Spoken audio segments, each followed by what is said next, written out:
जय श्री राम। आज हम लोग बहुत ही इंटरेस्टिंग टॉपिक पे बात करने वाले हैं और टॉपिक है कि क्या विदेश सेटलमेंट होगा, क्या फॉरेन जाना होगा, कि फॉरेन में कोई नौकरी मिलेगी या फॉरेन में कोई स्टडी होगी। देखिए, आज के टॉपिक में हम लोग जो है इस पे विस्तार से बात करेंगे। सबसे पहले तो फॉरेन को देखने के लिए आपको देखना होगा कि आपकी कुंडली में 12th हाउस कैसा है, क्योंकि फॉरेन से 12th हाउस को कनेक्ट करते हैं। ठीक है। अब फॉरेन किस वजह से जाना हो सकता है? फॉरेन जाने के बहुत सारे जो है क्या नाम है, कारण हो सकते हैं। फॉरेन कोई जाके रहना चाहता है, परमानेंट सेटल होना चाहता है, या फॉरेन जाके जॉब करना चाहता है, या फॉरेन जाके कोई बिजनेस करना चाहता है, या फॉरेन जाके स्टडी करना चाहता है। ठीक है। ये नॉर्मली मेजर रीजन्स होते हैं फॉरेन जाने के। तो इसको वन बाय वन समझते हैं। ठीक है। सबसे पहले अगर कोई व्यक्ति फॉरेन जाके रहना चाहता है तो उसका 4th हाउस जो है एफ्लिक्टेड होना चाहिए। 4th हाउस आपका अपना घर दिखाता है। ठीक है।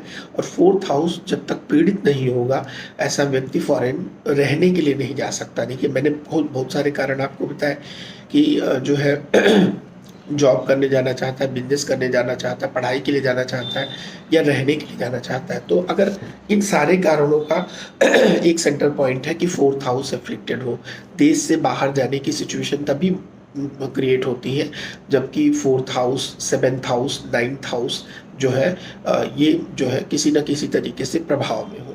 ठीक है। 4th हाउस से इसलिए मैं कनेक्ट कर रहा हूँ क्योंकि 4th हाउस आपका अपना घर है। ठीक है।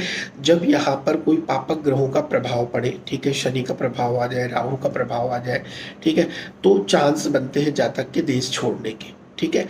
4th हाउस में फॉर एग्जाम्पल गोचर बस शनि 4th हाउस को देख ले, राहु देख ले। ठीक है। तो इस तरह के योग बनते हैं। अब इसको और दूसरे तरीके से समझते हैं। फॉर एग्जाम्पल कोई व्यक्ति फॉरेन जाके बिजनेस करना चाहता है तो बिजनेस को 7th हाउस से देखते हैं। ठीक है। तो 7th हाउस में जो है इम्पैक्ट बनना चाहिए इस तरीके का। ठीक है। 7th हाउस जो है 9th हाउस और 12th हाउस से किसी न किसी तरीके से संबंध बनाए, मतलब इनके जातक के कुंडली में 7th हाउस का जो लॉर्ड है, जो 9th हाउस का लॉर्ड है और जो 12th हाउस का लॉर्ड है, ये आपस में परस्पर संबंध बनाए तो फिर जातक के फॉरेन जाने के जो है चांसेस बनते हैं। कुंडली में 9th हाउस आपकी लंबी यात्राओं को दिखाता है। ठीक है। अब 9वें हाउस का प्लैनेट जो भी है वो 12th हाउस से किसी तरीके से संबंध बनाए तो लंबी यात्रा होगी कहाँ? विदेश में। विदेश 12th हाउस है। ठीक है। इसको फॉर एग्जाम्पल हम कुंडली से समझते हैं। ठीक है।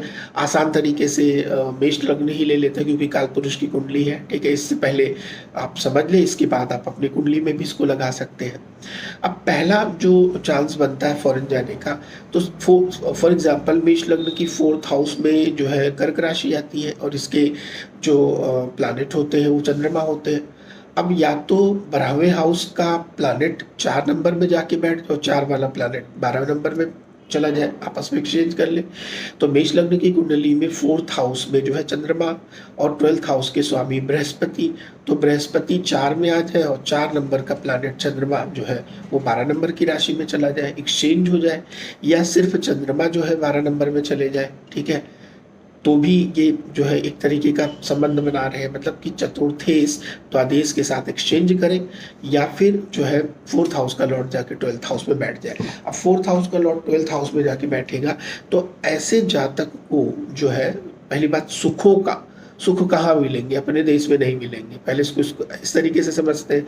तो अपने देश में नहीं मिलेंगे तो जातक फिर परेशान होगा, प्रयास करेगा देश से बाहर जाने के, तो उसको सुखों की प्राप्ति 12th हाउस में मिलेगी, मतलब कि फॉरेन में, आइसोलेशन में। इसको मतलब कि इसको और गहराई में मैं नहीं ले जाना चाहता क्योंकि मेरा मेन टॉपिक है कि हम विदेश से ही जोड़े इसको, क्योंकि मैं इसको सुखों से या फिर अदर फैक्टर में कंफ्यूज नहीं करना चाहता आपको। ठीक है।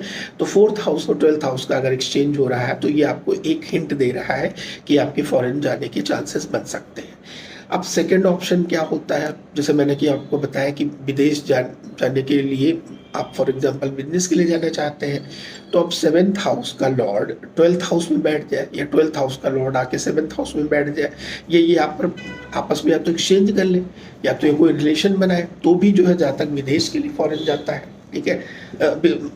व्यापार के लिए फॉरेन जाता है, विदेश मतलब व्यापार के लिए जाता है अगर 7th हाउस और 12th हाउस का अपना कोई संबंध बन रहा हो। ठीक है।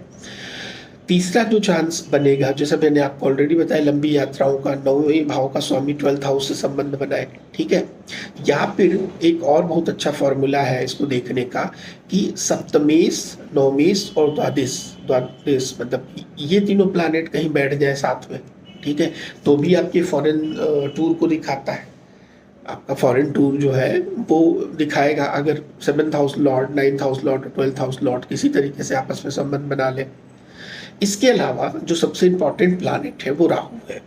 राहु आपको विदेश से जोड़ते हैं, ठीक है। राहु की किसी की भी कुंडली में 12th हाउस में बैठ जाए, ठीक है, 12th हाउस में बैठ जाए, या वो राहु जो है सप्तमेश से या नवमेश से किसी तरीके का संबंध बनाए, तो भी फॉरेन टूर के चांस बनते हैं, ठीक है। अब ये इस तरीके से आप देख सकते हैं अपनी कुंडली में कि आपका फॉरेन का जो है योग है कि नहीं है। लेकिन इसके लिए आपको गोचर देखना पड़ेगा, महादशा देखनी पड़ेगी, अंतरदशा देखनी पड़ेगी कब, क्योंकि सटीक जानकारी तो आपको तभी पता लगेगी ना कि योग तो बन रहा है। योग की पुष्टि तब होगी जब महादशा आएगी। फॉर एग्जाम्पल आपका फॉरेन टूर है 1 साल का, 2 साल का, 5 साल का, तो वो कब होगा? क्योंकि आप ज्योतिषकार के पास जाओगे तो ज्योतिष से पूछोगे कि हाँ ठीक है, कुंडली में योग तो दिख रहा है, लेकिन होगा कितने, कौन से ईयर होगा, पर्टिकुलर कौन से मंथ होगा। तो गोचर बस जब जो है आपके द्वादश, सप्तमेश, नवमेश या चतुर्थेश पर गुरुदेव बृहस्पति की या शनि की दृष्टि पड़े, ठीक है।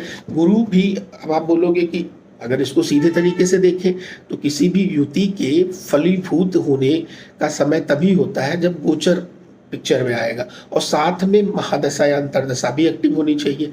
ये नहीं कि खाली गोचर से हो जाएगा, मतलब गोचर से एक चांस बनेंगे, प्लस उसकी महादशा और अंतरदशा भी आनी चाहिए, तभी जो है फिर वो पूरे रिजल्ट देगा। अदरवाइज सिर्फ गोचर से कई बार क्या होता है कि गोचर बस जो है कोई प्लैनेट दृष्टि तो दे रहा है। जैसे मैंने आपको बताया, फॉरेन के योग तभी बनेंगे जब आपका 4th हाउस एफ्लिक्टेड होगा। सबसे पहले बेस पॉइंट आपको देखना है कि अगर आप रहने के लिए जाना चाहते हैं, बिजनेस के लिए जाना चाहते हैं, तो 7th हाउस एक्टिवेट होना चाहिए। गोचर बस शनि या गुरु की दृष्टि आपके 7th हाउस पे पड़ेगी और अंतरदशा भी सपोर्ट कर दे तो आपका बिजनेस पर्पज से जाना होगा। बिजनेस पर्पज से हो सकता है आप 10 दिन के लिए जाए, 15 दिन के लिए जाए, ठीक है। रहने के लिए जाने की बात अलग है, बिजनेस के लिए जाने की बात अलग है। कोई सपोज फॉर एग्जांपल यात्रा करना जाना चाहता है विदेश में धर्म के पर्पज से, धर्म के पर्पज से अगर आप जाओगे, धार्मिक कार्य के लिए जाओगे, तो कितने दिनों के लिए जाओगे? हो सकता है 1 हफ्ते में ही लौट आओ या 1 महीने में लौट आओ। तो फिर ये योग उस तरीके से नहीं देखा जाएगा जैसे हम 4th हाउस से देख रहे हैं। फॉरेन सेटलमेंट को अलग तरीके से देखते हैं, बिजनेस को अलग तरीके से देखते हैं, धर्म के लिए जाना चाहते हैं तो अलग तरीके से देखते हैं, या स्टडी करना चाहते हैं फॉरेन में जाके तो भी 9th हाउस से देखेंगे, क्योंकि 9th हाउस आपकी हायर एजुकेशन को दिखाता है। आपकी लंबी दूरी जो है 9th हाउस से देखी जाती है। तो आपको कुंडली में चेक करना है कि आपका पर्पज ऑफ क्या है फॉरेन जाने का, ठीक है। फॉरेन जाने का जो पर्पज होगा वो आपको फिर इस तरीके से देखना है। तो अब मैं आपको रैप अप कर देता हूँ जिससे आपको समझ में आ जाए फाइनली जो है इसकी समरी क्या है।